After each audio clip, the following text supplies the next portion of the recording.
Good morning, happy Sunday, August 27. I hope everyone is well and happy. I hope everyone is having a beautiful day so far. It's nice weather down here in New York. The crickets are crowing, the birds are singing. It's good to be alive. So let's recap yesterday. Let's start on a bit of a sad note. New York Thunder sadly had a horse racing fatality yesterday in Saratoga. No doubt in my mind he was one of our selections. He would have gone on and won the race. He was 4 or 5 lengths clear, and condolences to all connections of that horse. Very sad, and thankfully the jockey got back up in one piece. And I was looking a lot on social media last night. This sport is the only sport that eats itself from the inside out. All the people in horse racing, we love horses. We wouldn't watch horses, we wouldn't enjoy horses if we didn't love horse racing. And a passion is a passion. We don't want horses breaking down. We don't want horses dying. That's not what we're in the sport for. We want champions to become champions. We want the history of horse racing, thoroughbreds, to continue in life. We don't want... These horses are cared more like athletes. Anyone that wants to see about horses, go into a barn. Find out what they eat in a daily, what exercise, what routine they go through every single day. They get better food than the workers themselves that work with the horses.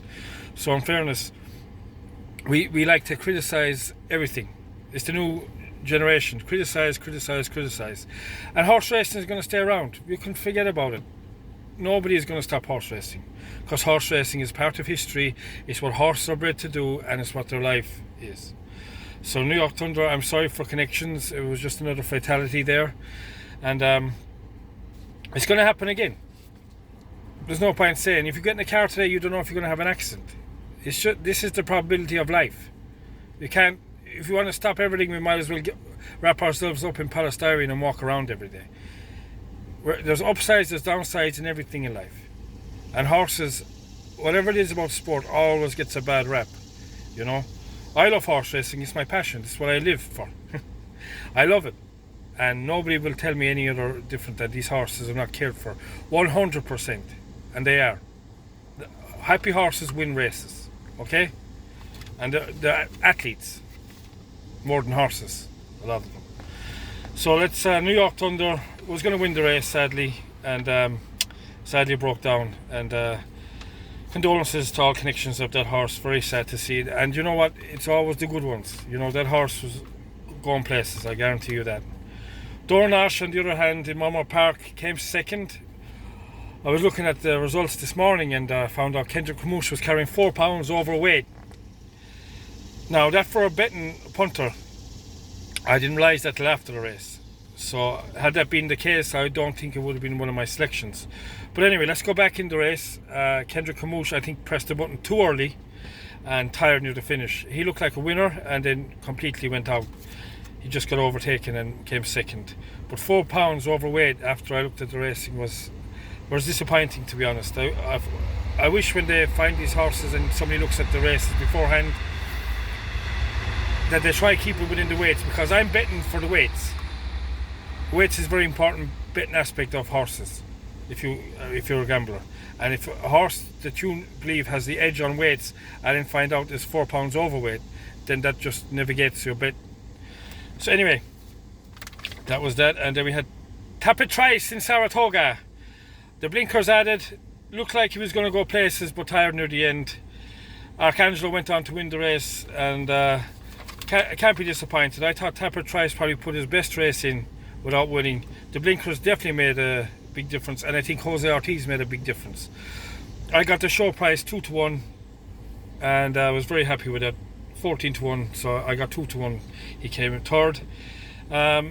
I still have belief in this horse. I don't know what the plan is next with this horse, but there's still something in me that says that he's not putting it all out on the track.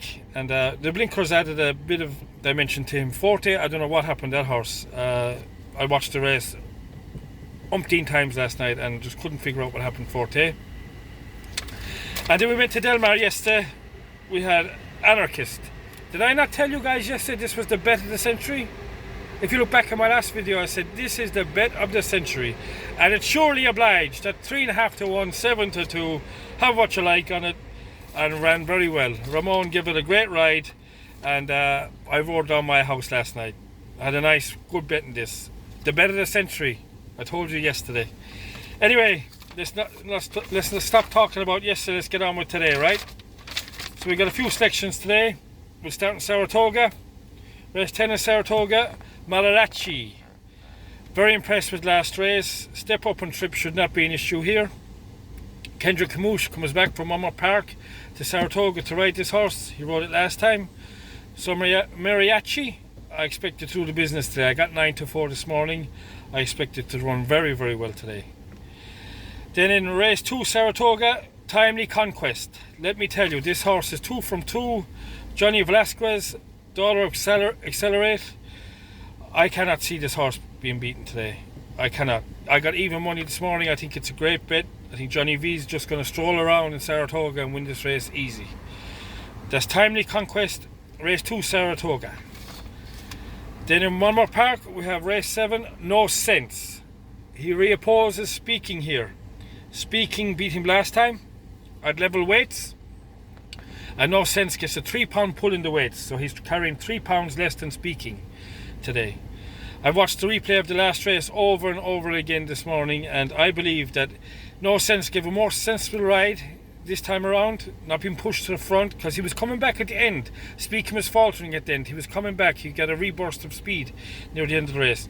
If he does a calmer run around here, more settled, the horse get more in rhythm than run with the choke out, I think that No Sense will give it all to Speaking today.